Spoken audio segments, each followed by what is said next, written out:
What is up, everybody, and welcome to the All-NBA show powered by FanDuel, America's #1 sportsbook. Get started with $150 in bonus bets if you win your first $5 bet at FanDuel.com/All-NBA. I'm your host, Adam Mares, and I'm joined by my esteemed colleague, the host over at the Volume of Hoops tonight. It's Jason Timpf. Timpf, how you doing today? I'm good, man. It's good to see you. I had a lot of fun watching you and the DNVR guys react to Jokic's double nickel. My favorite by far was the crazy drifting floating hook that he hit in transition in the third quarter that went like 15 feet in the air and just dropped through the net. And all of you guys were like, oh my God.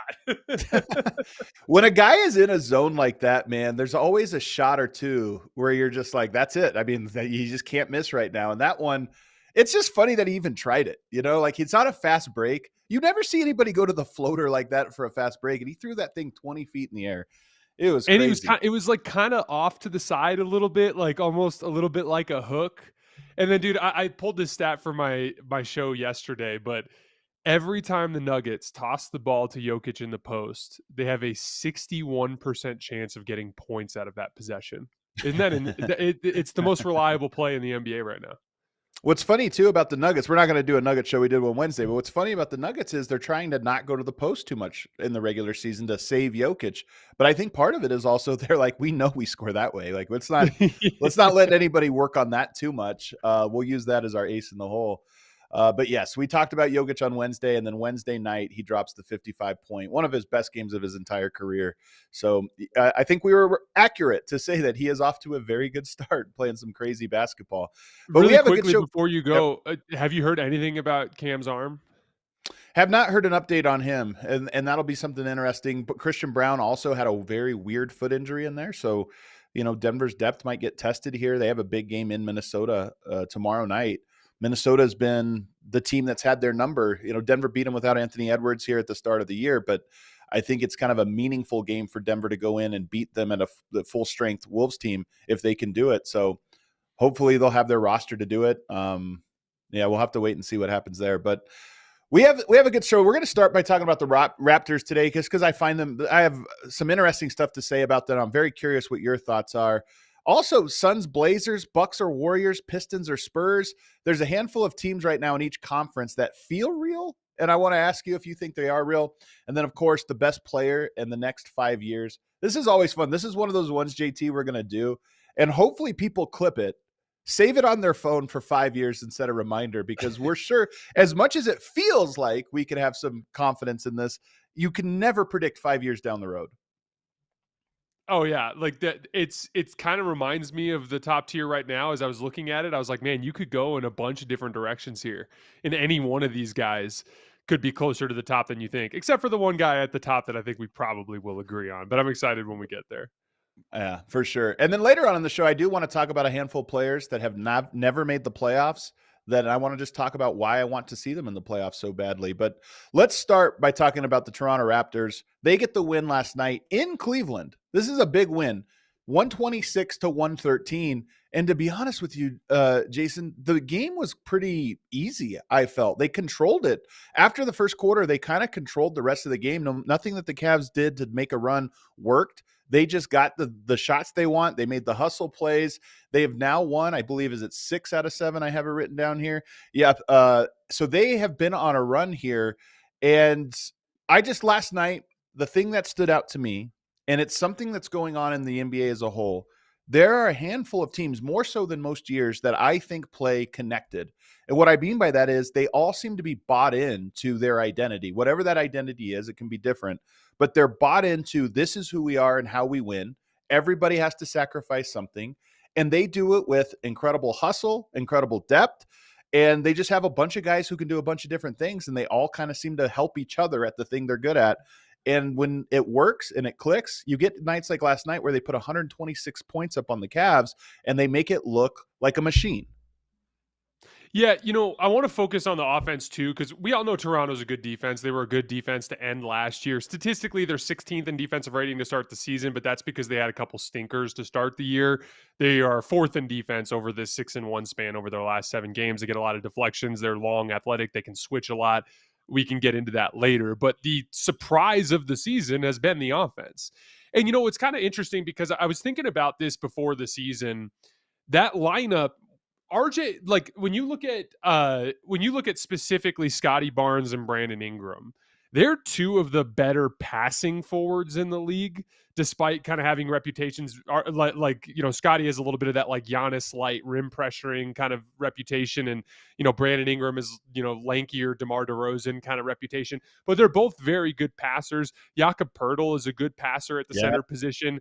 And then their guard, RJ Barrett can get a little tunnel vision-y sometimes, but Emmanuel Quickley, RJ Barrett, that group of 5 is a strong playmaking lineup. So I remember thinking before the season, like, okay, they're not going to be able to shoot, but they should be able to drive and kick pretty well because they have a lot of playmaking talent, ball handling talent throughout that lineup. The surprise has been they've been one of the best jump shooting teams in the NBA to start the year, which has been a surprise. They're 1.08 points per shot according to Synergy. That ranks 7th in the NBA among for just jump shots. 43% on unguarded catch and shoot threes. A couple of guys are like Jamal Shedd's shooting really well. Scotty Barnes is shooting really well. 40% on pull-up threes off the dribble. Emmanuel Quickley is shooting really well, especially in transition off the dribble. Like they are making their pull-up threes as well. And so you have this like kind of really impactful drive and kick attack. It starts in transition. They're the 4th best transition team in the league. They get just over 31 points per game in transition. They had 38 transition points against the Cavs last night, and they just hit gaps and they play drive and kick basketball off of that. And then when they get in the half court, I thought Emmanuel Quickley and Jamal Shed just cut the Cavs point of attack defense to pieces last night, getting into the paint, starting those drive and kick sequences. And it reflects in a bunch of like just shared responsibility across the board for this team. They have 69% of their baskets assisted. That ranks 5th in the entire NBA in assist percentage. During this 7-game span, they don't have a single player averaging 20, but they have 6 dudes averaging double figures. The starters, and then Sandro Mamukelashvili, who I thought was awesome last night, especially in that first half run. So, like, it's all equal opportunity. The ball's not sticking. They're driving and kicking. They're running up the floor in transition. They are playing a really fun to watch brand of offense. It is fun, and I like the way you put it, that it's shared responsibility because they are playing for each other. First of all, 37 assists last night. That's a huge number for assists. But to your point, on both offense and defense, it feels like it's a lot of collaborative stuff. It's not, I mean, they still get opportunities to ISO, and they'll get, you have Brandon Ingram, you have RJ Barrett, you have guys that know how to ISO, but those ISOs never feel like dribble the ball up, throw it to one guy, everybody stand around and watch. It's actions, let's get into our initial action and try to attack, and let's arrive at, okay, now Brandon Ingram has a scrambled defense on the elbow, and he gets to go to work there. So there's this really good sort of flow to their offense about how they keep things moving while still getting people in their comfort spots. And then, you just have a lot of guys that can do a lot of different things. And on top of that, you have a lot of length. So here's one thing that stood out to me. When you talk about versatility, like they have Jakob Poeltl, who I actually really love as a center. I think he's underrated and is very good defensively. He can pass, he can do some stuff, but you can put him inside or you can bring him outside and run the DHO game, but then you're going to have your guards and your wings inside. There's things you can do when you're in that spot. And we think about, can they cut? Can they screen? Can they do this different stuff? They also rebound. And I think that's one of the underrated things about trying to invert your offense is oftentimes it means you're going to have guards down low who have no chance at rebounding. That's not the case. Whether it's their starters or their bench, when they get, Grady Dick or Shed or Brandon Ingram or whoever it is, if those guys are down in the dunker spot or around the baseline, they're attacking the offensive glass. And last night, that was how they put the game away. 3-4 shot opportunities in the fourth quarter on multiple possessions. And it's like, if you're trying to come back, if you're the Cavs trying to come back and you give up second chance points, the comeback is dead. They have the ability to do that because their players do everything that's required, not just one or two skills. Yeah, the inverted spacing concept you're talking about is interesting because it constantly just puts guards into positions that they're not usually in, battling underneath the basket for rebounding position, handling cutters and quick posts and stuff like that.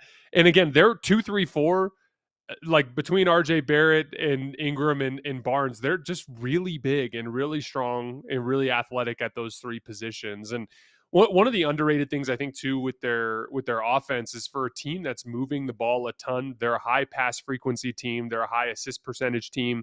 They play really fast. They drive and kick a lot. They don't turn the ball over a lot. They're 7th in turnover rate this year, which I think is another strong indicator of their overall playmaking talent. They just take care of the basketball while they're doing that. But I think overall that athleticism manifests in all kinds of ways. It's the offensive rebounding, which you mentioned. They're 5th in deflections among all NBA teams. They're 4th overall in defensive rating. That shows in a bunch of different ways. They're switchable. All their bigs are pretty mobile. All their bigger forwards and athletes are pretty mobile on the perimeter. Their guards are big and physical and can switch on to bigger players. Jakob Poeltl is coming up to the level of screens and switching often. He, like, again, if the guard can get through, he'll stay home, but he's coming up to the level and switching often. That was a big thing that I thought slowed down Cleveland's offense last night, was just how much they were switching. And then they get great contests because of how long they are. I was like, I looked at the numbers last night, and the Cavs were 1 for 10 on contested catch and shoot jump shots last night. Or catch and shoot threes, I should say. 1 for 10 on catch and shoot threes that were contested. And when I saw that, I was like, it showed on the film like they were kind of smothering them a little bit. So I dug into the larger sample, and they've been a top 10 contested 3-point percentage team all season. They're just long. And so when they get a hand up on the shot, guys are struggling to knock them down. They're shooting just 30.6% on guarded catch and shoot jump shots versus the Raptors this year. And that's really the calling card. Like ultimately, like if you were going to look at me and say, what's the thing that makes this Raptors thing a little fluky? I'd say the jump shooting. Like if Scotty Barnes is going to shoot over 40% on from three all season, is Jamal Shed going to shoot damn near 50% from three? Are they going to be a top 10? Yeah, maybe. I know he's your guy, right? But I know that they're like probably not a top 10 jump shooting team when we get into a larger sample. But then I'd flip that on you and I'd say they're 16th in defensive rating. Right. And I think this is a really good defense. I think that's going to, in the larger sample, skew more towards the Raptors being a better defense. So like to me, ultimately the kind of inflection point of their entire season will be that jump shooting piece. If they continue to shoot the ball as well as they do, this is a real defense with a real transition attack and real playmaking, drive and kick, rim pressure and spray out type of talent. So like if they can knock down shots, they're going to be a dangerous team. So a couple things. First of all, they're 10th worst in shot quality, or bottom 10, I should say, in shot quality, and yet they're shooting the ball well. So there probably is something to that. But I will say, I always say the openness of a shot is only half of the equation. The other equation is the rhythm of the shot. And sometimes you can get a contested shot that's in rhythm that is easier than a somewhat open shot that's out of rhythm. And they just play in rhythm because of the things we all said. That being said, they probably are punching above their weight class with some of the shots that they're hitting. Quickly last night, I mean, he's the difference maker for them, in my opinion. They almost reminded me of the Cavs, the way they moved the ball last night. But for them to play that way, you have to have a guy like Donovan Mitchell who can put up a big number, 32 points on 25 points on 13 field goal attempts for Quickly. He looked like Donovan Mitchell, pull up threes, floaters. He was doing that. But the play you're talking about, or there's one thing you talked about, and there's a play specifically that highlights it, and it's the contested 3-point thing.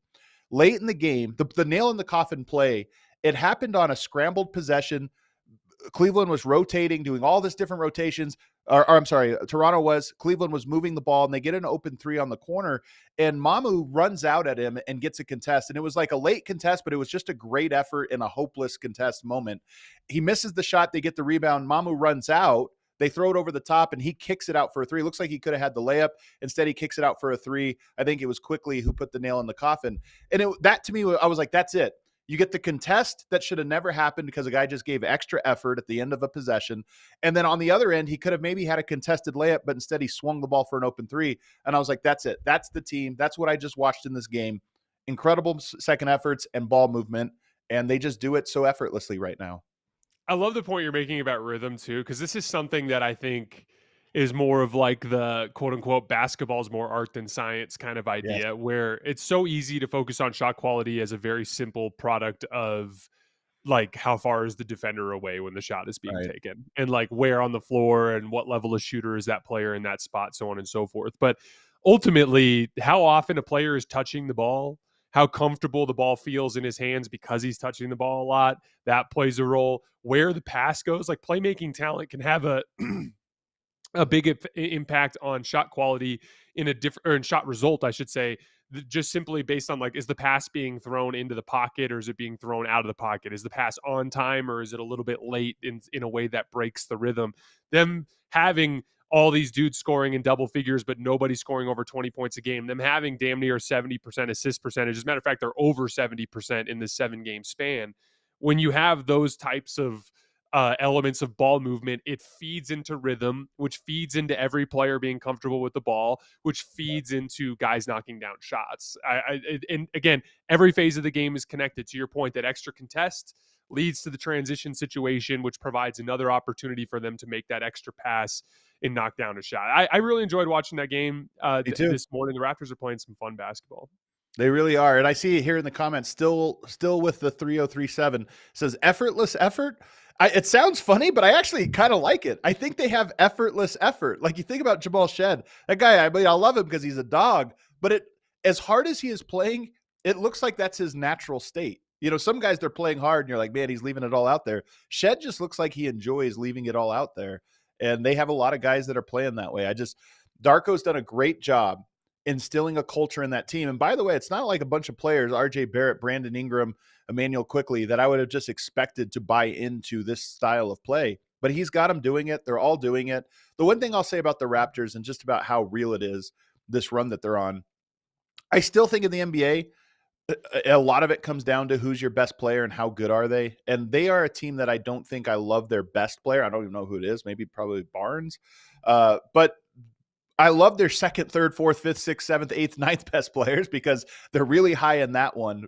I do wonder though, long-term, if they're going to need, to like, what do they do when the game slows down a little bit, when teams are able to do that? We'll find out, but they're fun to watch. And I'm with you. Last night watching that game, I was just like, this is good basketball. Well, and the best player thing, like ultimately there's four of them. Like once you Yeah, get there's not past that that many. fourth dude, like Wemby had a really good start to the season, but like he struggled with double teams and he started to show some more of his offensive warts in the last couple of weeks. I really like Anthony Edwards, but like I don't think he's at the same level as those top four guys. Like Yeah, but he ultimately can do it. He can do there's it though. He he can can't do do it it. the We way believe. Luka. Yeah, not the way like Luka can. But I'm saying when you get to a closeout game, a game 6, like can Anthony Edwards just say, "You're not. Our team's winning today"? Yes. I don't know Of if Scotty course. Barnes can do that. And that's the difference. Yeah, but here, even if we want to include that second tier guys, we're going up to like 10. So the point Yeah. is like out of the 30 NBA teams, not everybody gets to have one of those guys. Yep. So it's perfectly fine for the Raptors to be fun, even though they don't have one of those stars. And Yeah. I agree with you. again, I mean, like if you're Toronto too, you didn't really have a pathway to get one of those guys except for Scotty Barnes becoming that guy. And I know that like with Scotty, and this is really like kind of the ultimate kind of crux of their future. Scotty kind of plateaued a little bit after his first couple of years, but if he continues to shoot the ball this well, he's got that combination of rim pressure and playmaking that can make him potentially in the long run crack into that second tier of stars and start making them a more dangerous team. I will give a caveat, as Andrew Livingston points out in the chat here. Brandon Ingram scores the tough baskets for them. He is the guy that should be that. I've never been a big believer in him, in part just because there's things missing. But what I will say is that his shot making and his footwork and his ability to get to his spots really is the type of player we're talking about. It's not just the talent sometimes, it's some of the other stuff, but maybe he taps into that. Like maybe this is the beginning of him being the type of guy that can give you, that can reach his potential here under this new coach and with this new team. I'm just a little more skeptical of it, but who cares? They're fun, man. And I really have enjoyed that game and I enjoy the run they're on. They're just a team I'm kind of interested in. And here they are at 7-5. That's a great record.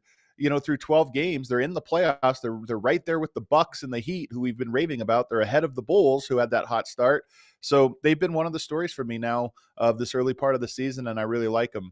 But the point I want to bring up here real quick as we segue, the Raptors play connected ball. The Cavs play connected ball. Denver, Oklahoma City. There's a lot of teams right now that I feel are playing with a level of connection and buy-in that stands out to me. Like, as I go across the league, there's not that many teams that I watch and say they're pulling in different identities right now. They're really good because they have all this talent, but they're not getting everything out of the talent that they have. There's a lot of teams like Toronto that are. And that's one of the traits, I think, of this early part of the season. For whatever reason, there seems to be teams that all have high quality players that are sacrificing for their teammates.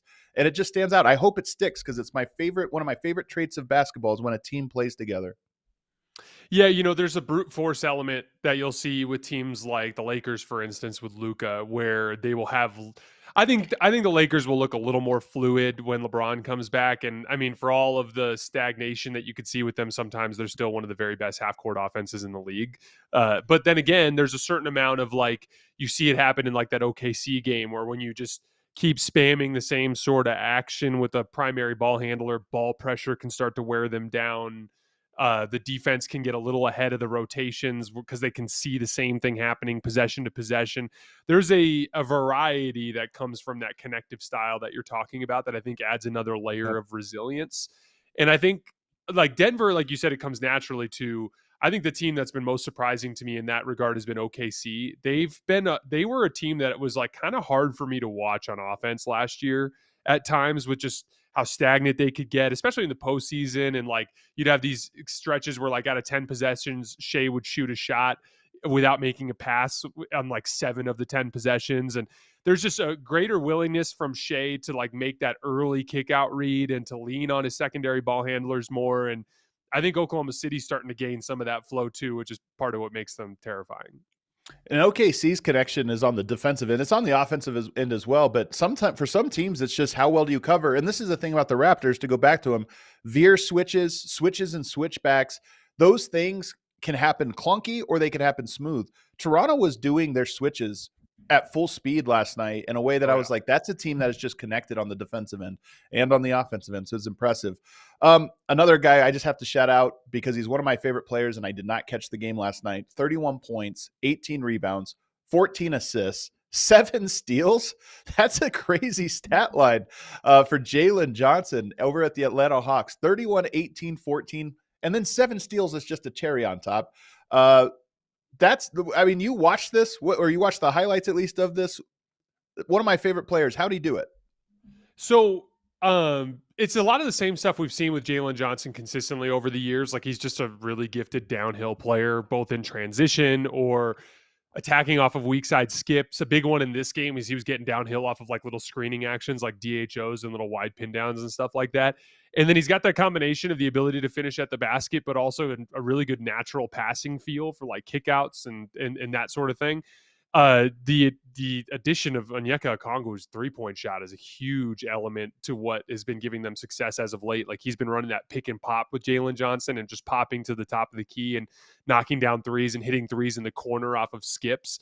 And he took so 14, honestly, by the way, last night, 8 of 14 for Okongwu from the 3-point line. That's crazy.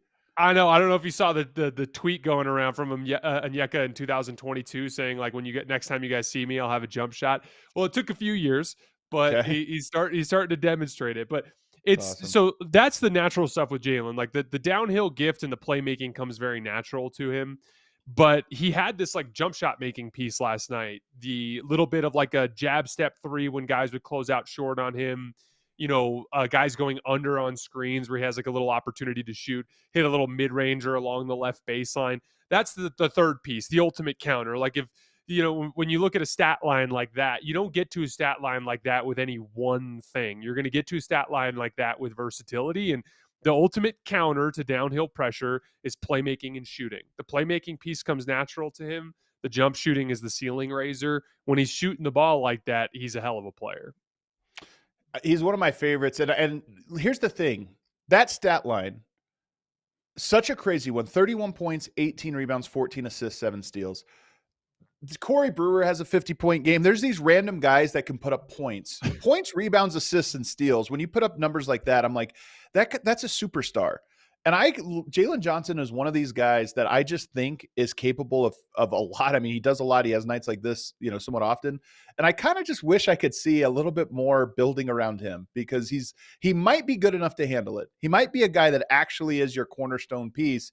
And maybe we're going to get to see it here over a little bit with Trae out. I hope so. Let me move on to our next Can I segment really here. Go quickly ahead. with Trae, just really quick Yep, with Trae? of course.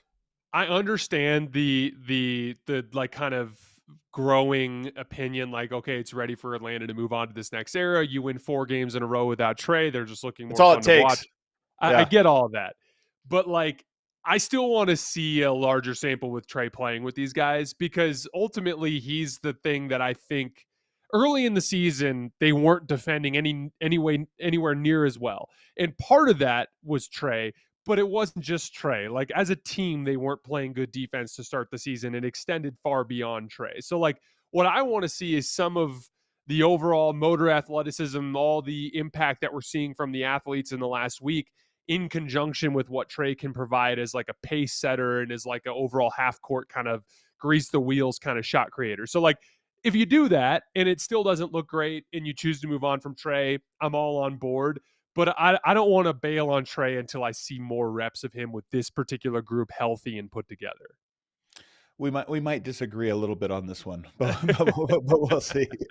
I want to move on to this next topic, though. We're going to ask, who is more real? And there's a handful of teams that, to me, feel like they're in the similar spiritually. They are similar in the moment they're in right now.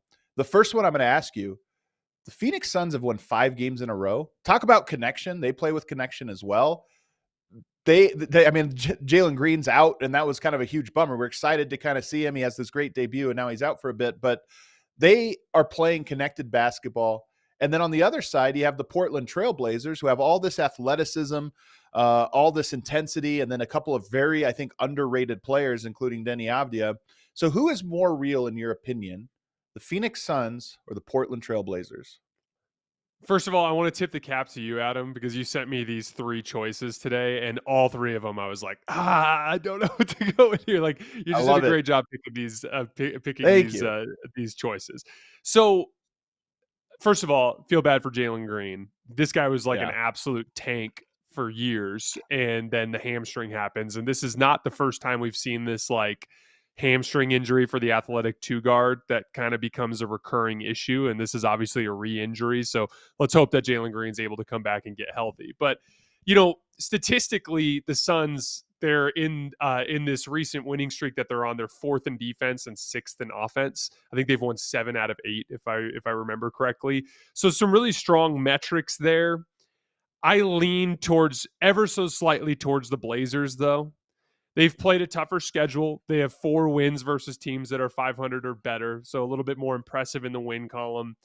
As much as I like the Suns defenders, because that's ultimately the kind of genesis of what's making Phoenix good on defense right now. You have Ryan Dunn and Dylan Brooks are 2 of the very best kind of like primary point of attack guys in the league, and they both provide different elements. Like, Ryan's more rangy and athletic, Dylan's more fire hydrant physical type, Lou Dort type of perimeter defender.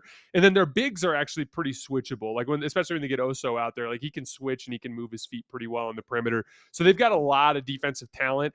But I actually think I like Portland's perimeter defenders a little bit more, like Tamani Kamara and obviously Drew Holiday and Deni Avdija can defend a little bit. Like, I like Portland's perimeter defenders a little bit more. And then I also like Portland's depth of offensive talent a little bit more. Deni Avdija is hooping his butt off to start He's the good, season. man.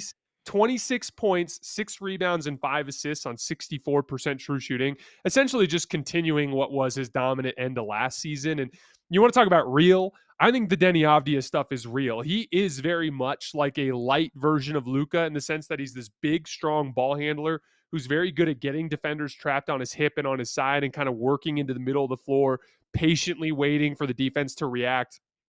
He's got slow down steps and step throughs and weird little finishing angles that he can find. But what I also like with Deni is he brings like a real downhill athleticism piece when you do give him a runway, and he can hit a gap and slash and go up and dunk and really draw the defense in. And then he's a good playmaker as well for the position. Like, I like the defensive and offensive talent for Portland ever so slightly more. So I lean towards Portland. I do too, and I think you highlighted the reason why is Denny Avdia to me really is. I mean, it's funny that the Luka comp is. I get what you're saying because it's the size and his ability to kind of get to his spots and then just control from there to get. Mostly, I think with him he's going to try to score, but the thing that he also has with Luka is he has a bit of an edge, like the way he plays. Oh He's a yeah. tough guy, like he goes at there's this sense of him like, has almost a little anger to him sometimes when he's trying to attack and do different things. And so it almost just comes down to maybe just him, and it tilts things in his favor. But also the athleticism with them always pops. It pops for me with Toronto. It pops for me with Minnesota. There's a handful at Oklahoma City. I think athleticism is one of my big buzzwords for this year because the teams that have it and are the ability to play connected or just great shooting or some kind of great talent, the athleticism becomes the trump card. And I think that they have the trump card in that department. So I'm going to lean to them, but we do have to give a lot of credit to this Phoenix Suns team and the identity that they've cultivated here, and to Devin Booker. I like the way that he plays with them and getting all these wins. I don't know if you noticed this last week, they played the Clippers twice, had the exact same score, almost the exact same score, 115 to 102, 114 to 103. I find that kind of funny, but They just Phoenix, smacked them. they're on They a nice run. dominated those games. They're on a nice run, and they have something of a winnable schedule. These two teams play each other next Tuesday, by the way, which should be good. I guess that'll every Suns fan or Blazers fan can bookmark this and come tell us we were wrong. If the Suns win this one. Let's go to the next one though here. Bucks or Warriors? I feel like these two teams are in similar tiers in each conference where you're like, they could be good enough to punch up into the tier right above them and get into that one. So Bucks or Warriors, who's more real? Another one that I lean ever so slightly towards Milwaukee, or excuse me, towards Golden State. I've been really impressed by Milwaukee to start the season. They're so much more athletically imposing with the changes they've made to their starting lineup with the rise of Ryan Rollins and obviously bringing Miles Turner in. The combination of rim pressure and jump shooting is just like a proven formula for offense. I lean towards the Warriors because I think they're just a tiny bit better on both ends. So like on defense, for instance, the Warriors have better individual defenders to target certain types of matchups. So for instance, like there was a game the Bucks lost to Houston where down the stretch they had three dudes on the floor that had no hope to guard KD, that had no hope to guard Alperen Şengün. And so Houston had these like easy access points to kind of break down their defense. I like Golden State's overall combination of like defensive IQ, rangy backline guys with Jimmy and Draymond, the weapons that they can deploy on perimeter players. I like Golden State's defense a little bit more. And then on the offensive end of the floor, Giannis is Giannis. And so it's really hard to go against that combination of Giannis plus shooting. But to me, Steph Curry is one of the most underrated offensive engines in the league. Just putting him out there, even with just random guys, you're going to get a 120 offensive rating. That was the story of last season. You have the secondary ball handling of Jimmy Butler. You have the continuity of their system and the guys that play in it. You've got guys popping this year. Look at how well Moses Moody's shooting the basketball. Will Richard has looked like the next in a long line of just dozens of end of the roster types of dudes that come in for Golden State and just immediately impact winning. I just think they're a tiny bit better on both ends of the floor. So I think my answer is the Warriors right now, even though their records I think are pretty comparable. The Warriors right now, but I want to buy a speculative stock on the Milwaukee Bucks because I actually think that they're interesting enough for me that I think they could grow into a team that has a solid identity that I buy in the playoffs. So the Warriors, we know their upside. It's the point you made. Like Steph Curry, he's on the court.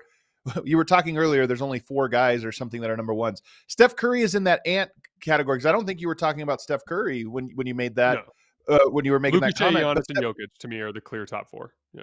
And I think that's right because those guys, like every single night, whatever.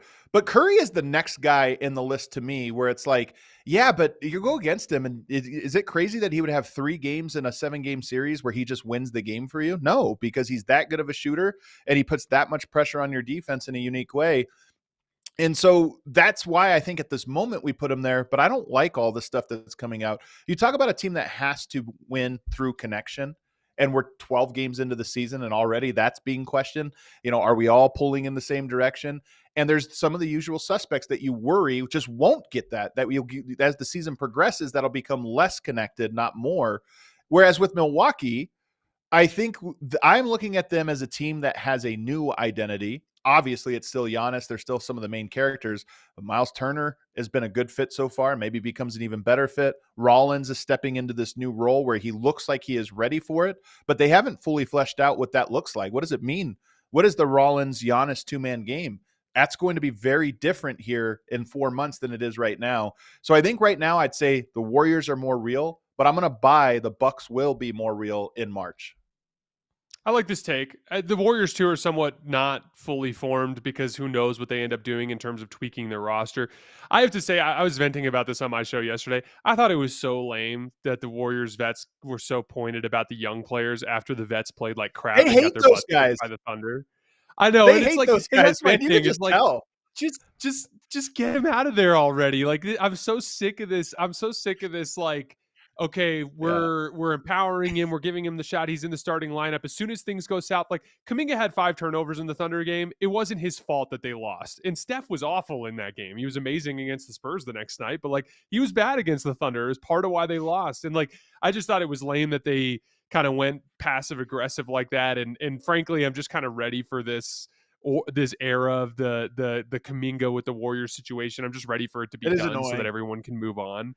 But yeah, I like your take. I think it's a good call out that the Bucks have more room to improve internally this year before the end of the season. More mystery around them.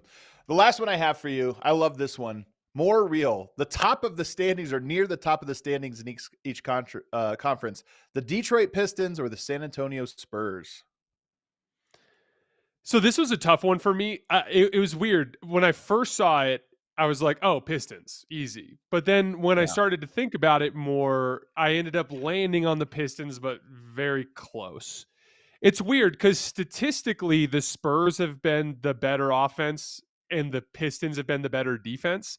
But I actually think that the Spurs have a slightly better defense, in my opinion, and the Pistons have a slightly better offense if I was just evaluating the units irrespective of the statistical performance, meaning like what I expect over a larger sample. Like I think Cade's a better offensive player than Wemby right now.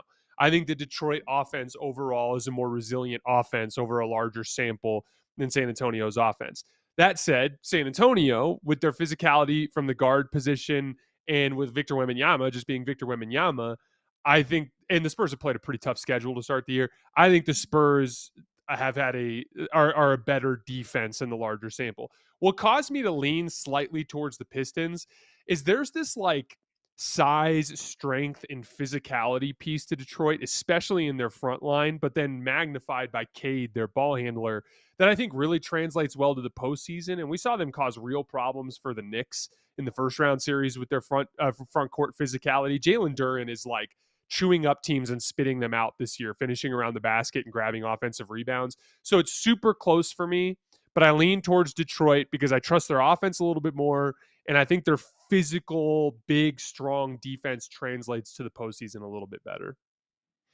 I'm also going with Detroit because I feel like a lot of this is just as much as the Spurs have some guys I'm interested in. Castle, they have some young players, but to me, I still think this is a bet on Wemby and his impact, which is immense. But Detroit to me is a team that has a lot of avenues for like quick growth this year. And the number one guy for me, Asar Thompson, who I just love, he's another guy that I think is going to be significantly better 4 months from now than he is now. Like his growth over is a steep up at the moment.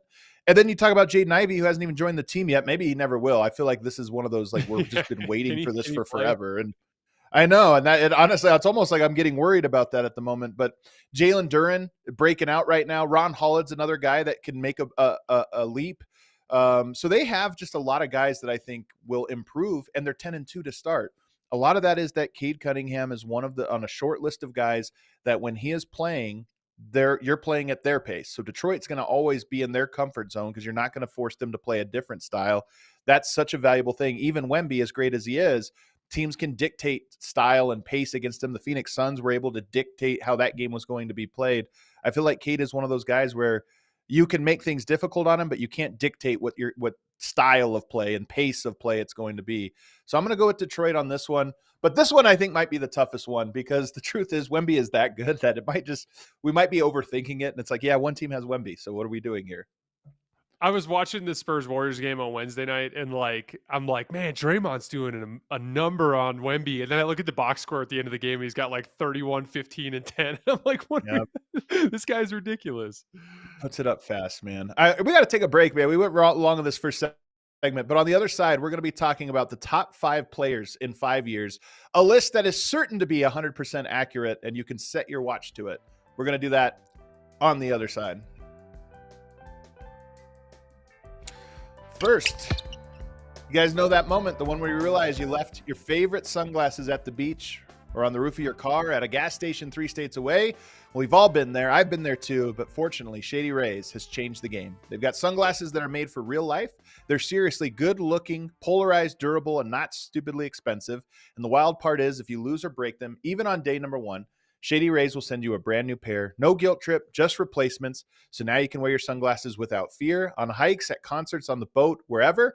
We're also coming up on gift giving season. Fantastic gift you can get because they have great prices and every style you could possibly think of. So no matter what style you or the person you're buying for wears, you're going to find them on Shady Rays. They're eyewear that has your back. We've teamed up with Shady Rays to bring an exclusive offer. Head to shadyrays.com and use the code AC35 for 35% off of polarized sunglasses. Try for yourself the shades rated 5 stars by over 300,000 people. Also want to tell you guys about FanDuel. NBA is in full swing. FanDuel is your home for live betting, so even if you miss the start of a game or want to ride the hot hand, FanDuel has live bets on everything from who will score next to fourth quarter comebacks. Plus, you can even combine your live bets into a same-game parlay for a shot at a bigger payout.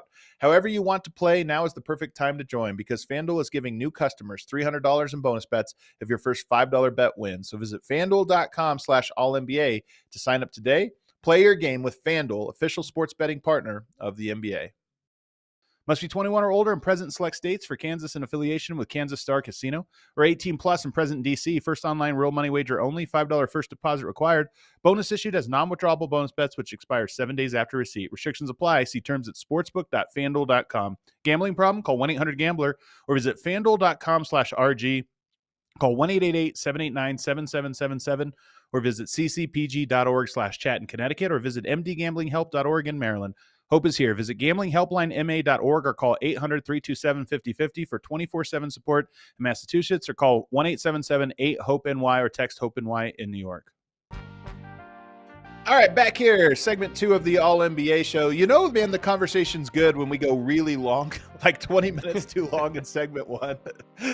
That's the fun thing. It happens with legs. It happens with you as well, where I'll plan out. I'll be like, okay, don't do too much, because I know, there's going to be a lot of things to talk about. But here we are, man. We had a lot to say about the Raptors, the Suns, all the teams that nobody else is talking about. That segment was fun. I really enjoyed that one. Yeah. Well, this one's going to be good too, in large part because it's so hopeless. Predicting who will be the top 5 players in 5 years. What's funny about this is it feels somewhat obvious. I actually think making my list was not that hard. But if I go back and look at NBC Sports, they did this in 2019. So this is 7 years ago, basically. But they made a list of their top 5 players in 5 years. And I want to read you the names on this list, JT. Number 1, Giannis. It's a good bet. I think they were right. He's right there at the top of the league. Number 2, Anthony Davis. That was not true in 2025. It is not true right now. Don't get me started. I could go for 90 seconds about how every year this guy comes into camp and is like, oh, I got to carry this extra weight because I'm going to lose weight during the season. And it's like, no, you're just carrying extra weight and you're getting hurt within the first 20 games every single season. It drives me insane. I had to root for that guy for a long time. I say the same thing every year. I'm like, I have to carry a little extra weight because I got to lose it throughout the year. Luka Doncic, number 3. Luka, number 3. I think that one's good. Jokic, number 4. Okay. I think he's number 1 right now, but at least he's in the ballpark. Number 5, Zion Williamson. Swing and a miss.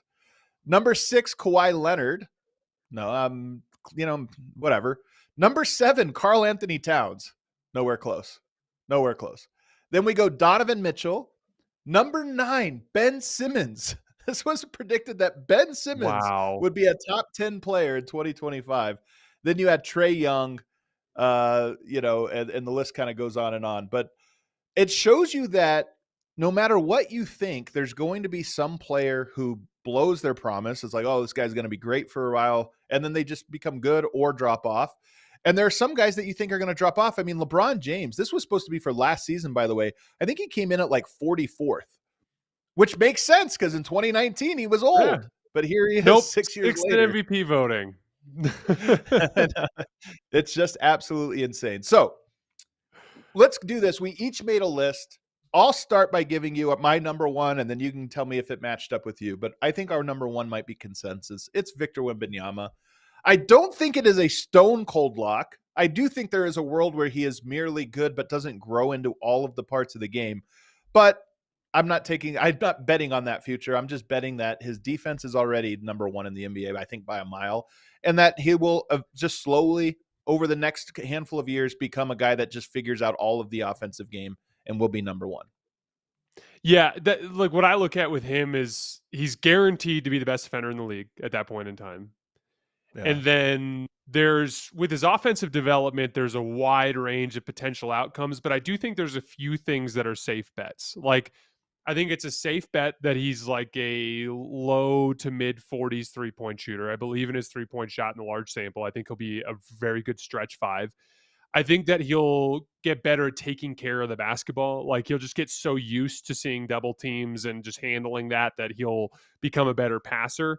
And then I think at the very least, he'll become a little bit more reliable as like a back to the basket, like in that 10 to 15 foot range scorer. Now, there's a lot of other elements you'd have to build out to become just the indomitable force that he's capable of being. But if he's 26, 27 points per game on 65% true shooting and best defensive player in the world, I don't know how any of these other guys can keep up with him. To be honest with you, the only thing I think that could derail him from number one is an injury. I still think it's about figuring out. I mean, offense is not just about the skills you deploy. It's about, okay, well, how much do I read the game? Like and we see this with Anthony Edwards. I think Anthony Edwards has just about every skill on the offensive end. He has to grow now into understanding how to use those skills to accomplish a team goal, because in the playoffs, teams are going to try to get the ball out of your hands, and you have to maximize the compromise that the defense is making to do that. That Wemby is far from that. Like, he has some talent. He has a lot of talent, but we still have to see him in playoff situations. Okay, teams are going to do this. They're going to front. They're going to do whatever. How well can you read that?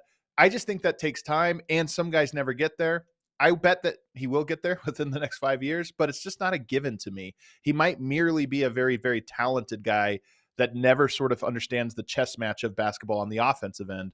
But to your point, I don't see a world where he's not the best defender, because he's the best defender right now, and he'll be the best defender in 5 years. And in 10 years, he might still be the best defender. So he has one box checked fully. All right, let's go to number two. I'll give you my list. You can always just tell me where they go. But for me, this was the toughest one. And I went with Luka Doncic. He's 26 years old. In 5 years, he'll be 31. I think that he is just such an all-around offensive guy. And we don't have the question about, does he know how to manipulate defenses? Absolutely he does. And at 31, I still think he's going to be more or less at the level he is now, just with more polish, more maturity, and all those things. So Luka was my number two pick.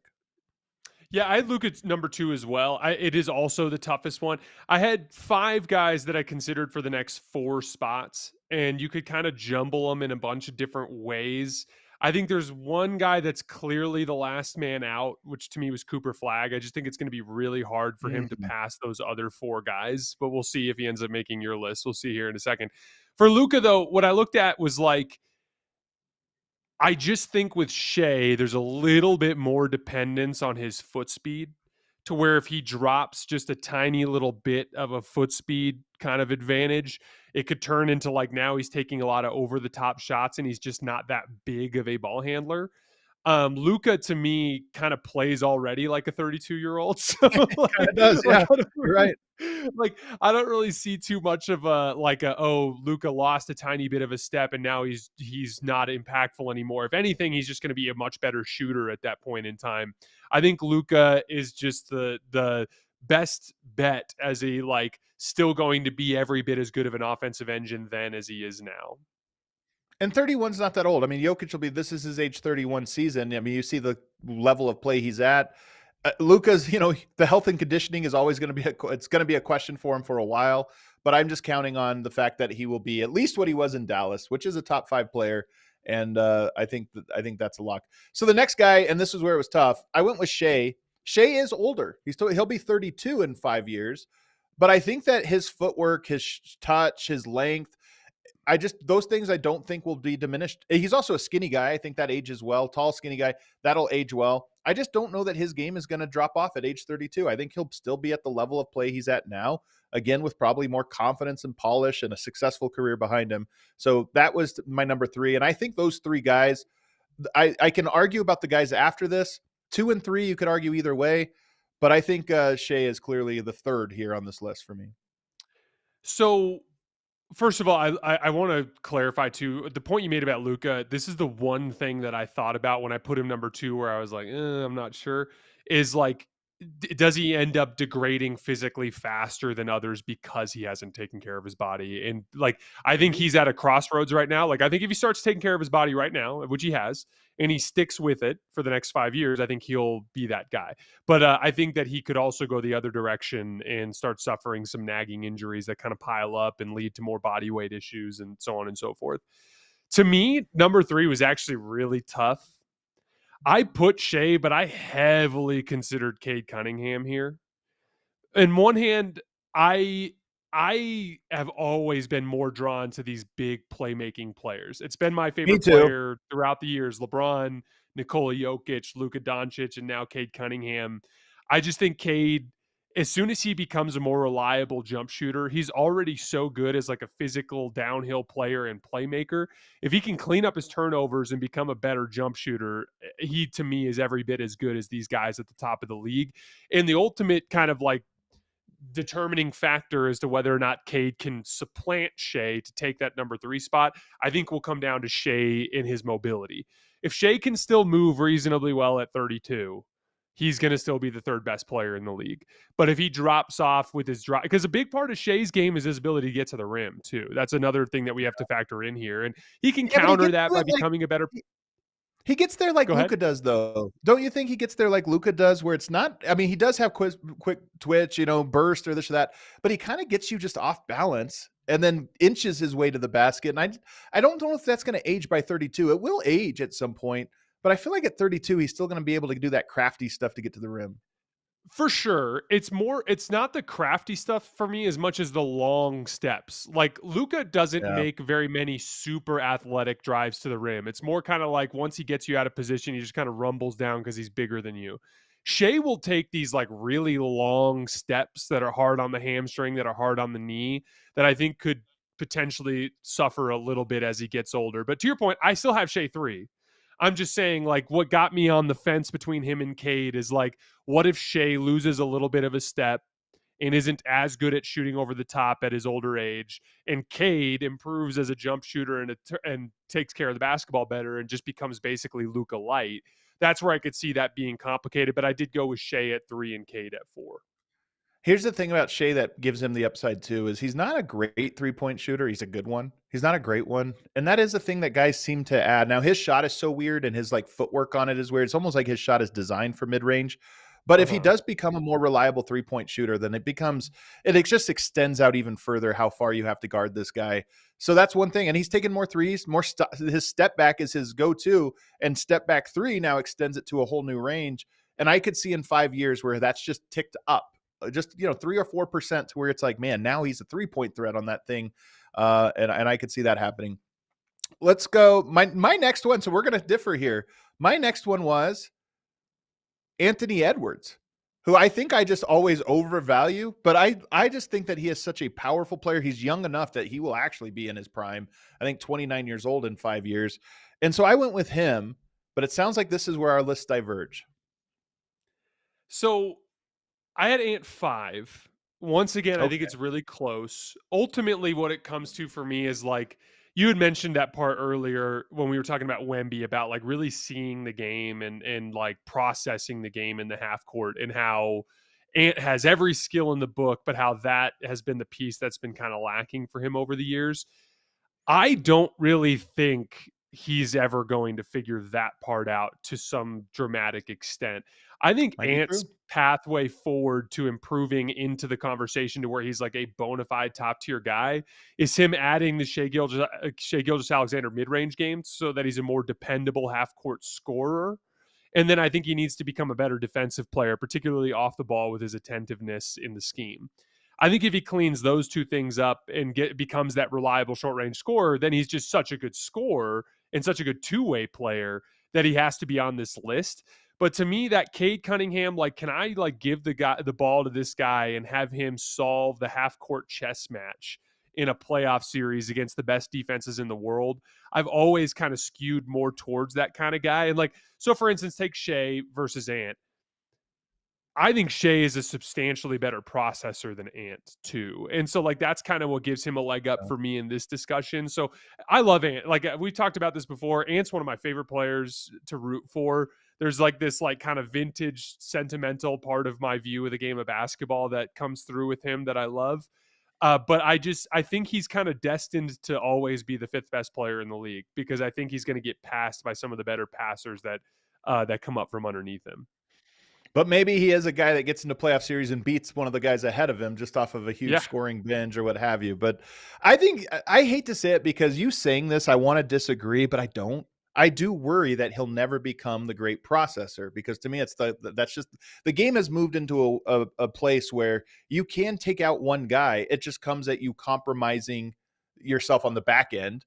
But if a player can't take advantage of that, doesn't know how, then you might as well do it. And you can take a player out that way.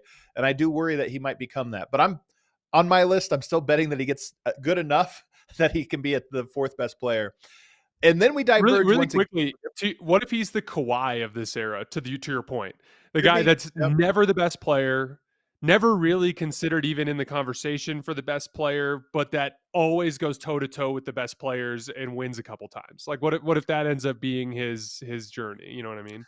Well, Jason, you weren't listening to every podcast in America after Kawhi had one good playoff game last year against the Nuggets when people said, is he actually the best player? He just went up against Jokic and had one good game. I think he's actually better than Jokic if you look at it. And then, of course, the rest of the series happened. Not salty at all. What processing too with Kawhi? He couldn't handle the double teams that you guys were throwing exactly. It was like, oh, I guess if we double team him, it'll just all of a sudden the Nuggets are going to win. What about? So you had Cade 4, is that right? So Shai at 3, Cade 4, Ant 5. Who did you have at 5? So I'll get to that in a second. I'll just say with Cade Cunningham, I had him as the honorable mention, and I felt like maybe I was stepping out on a limb here, so we didn't have it off by that much. I love Cade, and I feel like I'm higher on Cade than a lot of people. I did this thing a couple years back where we drafted number 1 picks of the last 10 years, and I think I put Cade like 3rd or something in our 2nd. And I remember everybody saying, like, you're crazy, you're so high on Cade, I don't know this or that. But it's the point we made earlier about Detroit. He controls the game. When you have somebody that can guarantee you how the game's going to go today, we're not going to get sped up, we're not going to do this, that, we're going to play the same way we always play. When you have somebody like that, it's so valuable. And I'm with you too, that I just think he's an improver. Some of this is how much are you betting on guys who seem to be able to get better? I think he's a guy that's able to get better and will get better for the next 5 years. No, absolutely. I have to know who you had at number 5 then if it wasn't Cade. Of course, it's Nikola Jokić. Because at 31 years old, he will be 36. It sounds like it's too old. Here's the thing.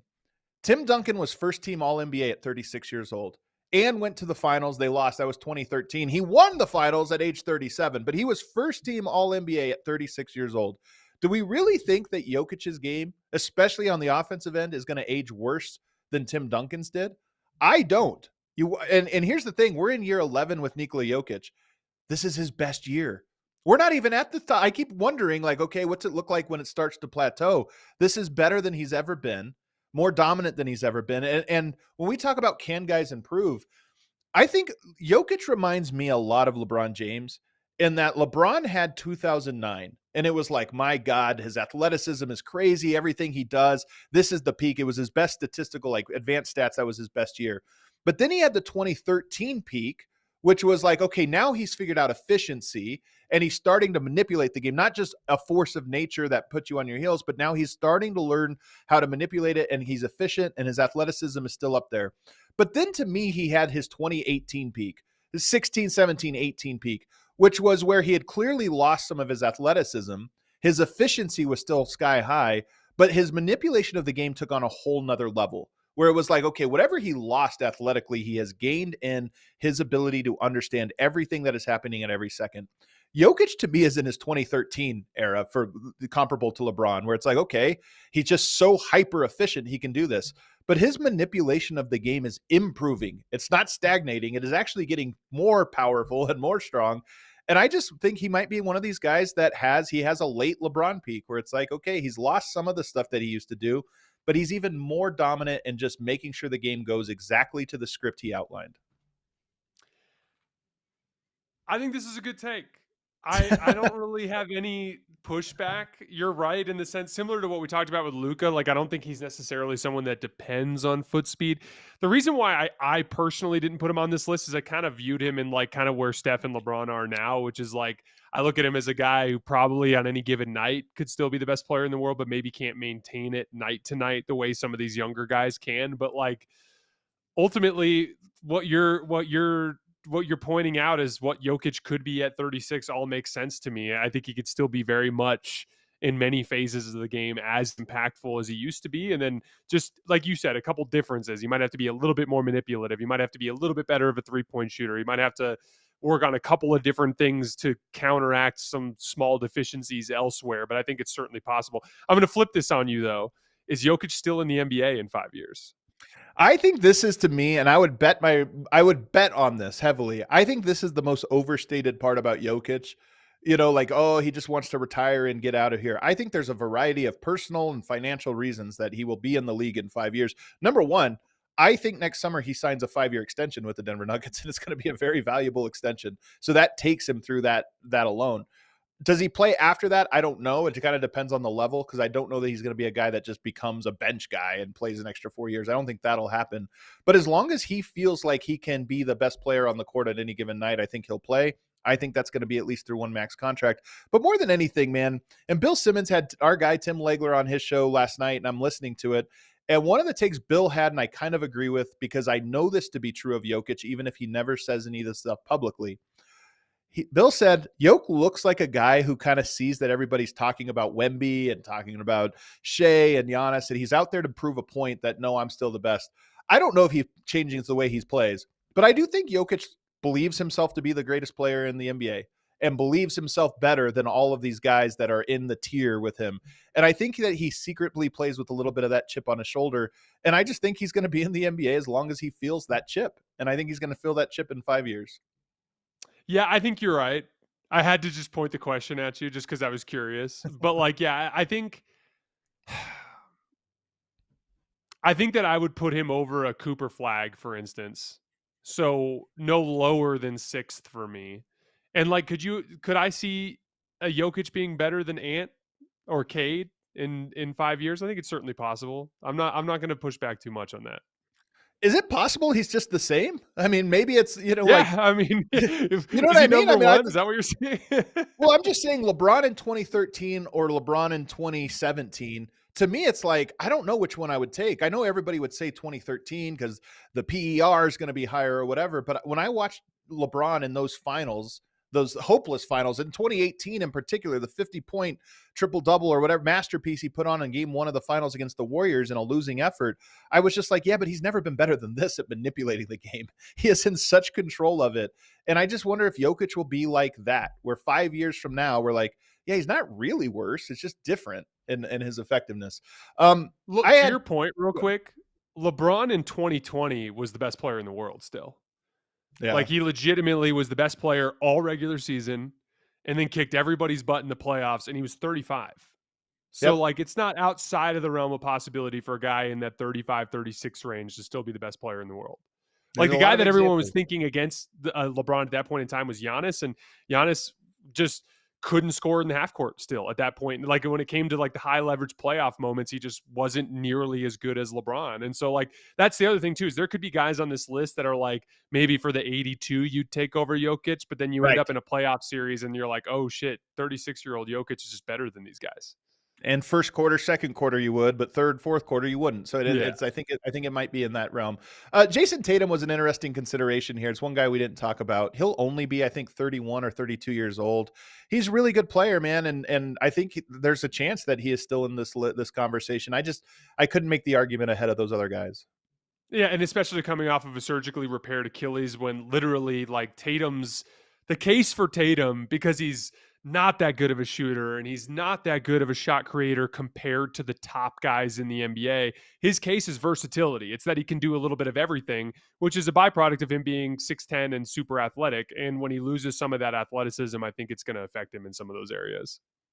I think Giannis, you make the same case. He'll be only, I think, 36 or 37, but I mean, that's not only. I mean, he'll be a little bit older, but his athleticism, it's such a big part of his game that I just think even losing 10% of that by that age would drastically affect him. So we'll see. Mm-hmm. Let us know your list though in the comments. I'm so curious what people think about this in the comments below, because we're certain to be wrong. That's the thing about it. Some player will emerge that we're not thinking of. I don't think 5 years ago anybody would have had Shea in their top 5 players. You know, that's a guy that emerged sort of out of nowhere.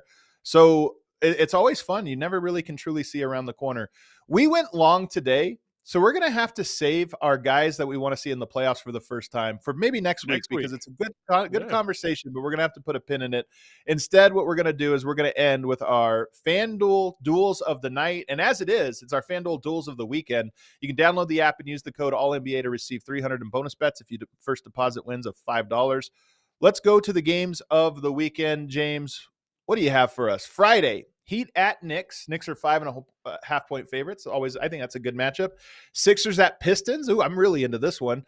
-4.5 for the Pistons. Blazers at Rockets is a good one. Blazers might have the best pelts of anyone. I always say pelt if you take a team out that's really good. They've taken out the Warriors, the Nuggets, the Thunder. You get the Rockets, man, and that's kind of the collection of good teams in the West. Warriors at Spurs. That one should be really interesting as well. Then, of course, I'm locked into Nuggets at Wolves over the weekend just because it's such a big game for the Nuggets. Lakers at Bucks is good. Sunday, you get Magic Rockets. What are you seeing, JT? Which game are you locked in on? Well, I will literally be locked in on Warriors, Spurs, and Lakers, Bucks, because I'm going to be covering both of those games on playback. So if you guys want to come hang out while I watch literally those games, and all those games look interesting. The Knicks got embarrassed by Orlando. I'd like to see them have a nice little bounce back. And you're right, Portland does have the pelts. So I'd certainly like to see them in that matchup against Houston. That's going to be a fun one. Houston, too, has been a little uneven against their upper-level competition, so that'll be a good challenge for them as well. All right, cue that outro music, James. And I know we have a couple super chats. Let's get to these super chats here. What do we got? Psycho Blue says, B-Ball Cthulhu would like to congratulate Apostle Dylan Brooks and the Phoenix Suns for beating the Pacers so badly. NBA League Pass shut the game off early in the fourth to protect virgin eyes from the brutal massacre unfolding. Is this true? Did this happen? Is this a story? Have you heard about this? Did League Pass go dark? I haven't, but I will say I am surprised at how bad the Pacers have been. I know they've had a bunch of guys get hurt, but Pascal Siakam has been playing in every game, and they had Nembhard, Nesmith, and Siakam last night and just got smashed. I just thought they'd be a little bit more competitive night to night than they have been. Maybe we should have considered Halliburton as the best player in 5 years. Maybe he should be the list. We have another one, James, or is that it? Yep, I thought we had one. Teddy Hart says, one of two, off-topic idea. Do away with All-Star Game gimmicks. Simply incentivize it by giving the winner of the All-Star Game MVP and accept an exemption that year only to the 65-game rule to remain eligible for season awards. You might solve the All-Star Game, but get guys sitting out way too many games. So yeah, exactly. I was going to say, let's play in the All-Star Game super hard and then just sit out every back-to-back and every national TV game for the rest of the year. And then he says, in my opinion, guys would really go for that. Could be the difference of hundreds of millions of dollars during contract negotiations if a guy makes all NBA despite only hitting 63 games. It's insurance, to be honest, and the only carrot that'll make a real difference. Here's the problem, man. Every rule you make has a loophole that it also creates. And it just seems like players, teams, agents, they're always going to take advantage of these loopholes. Any other ones, James? That it? That's all for today. All right. And that's all for this week. You can't fake competitiveness. Guys got to just find a way to compete on their own volition. Guys just got to want it, man. JT, this was great stuff. By the way, I didn't shout it out. You look very Colorado. You got the North Face going today. Like every week you become a little more Colorado. I'm leaning into it, man. I'm leaning into it. I'm gonna buy.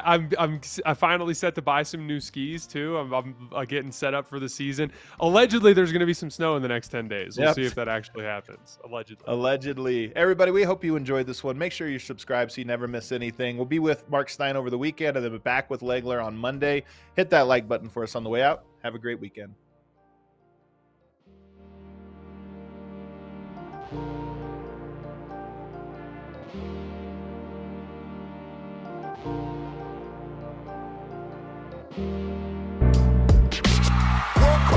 We all silly like the mayor.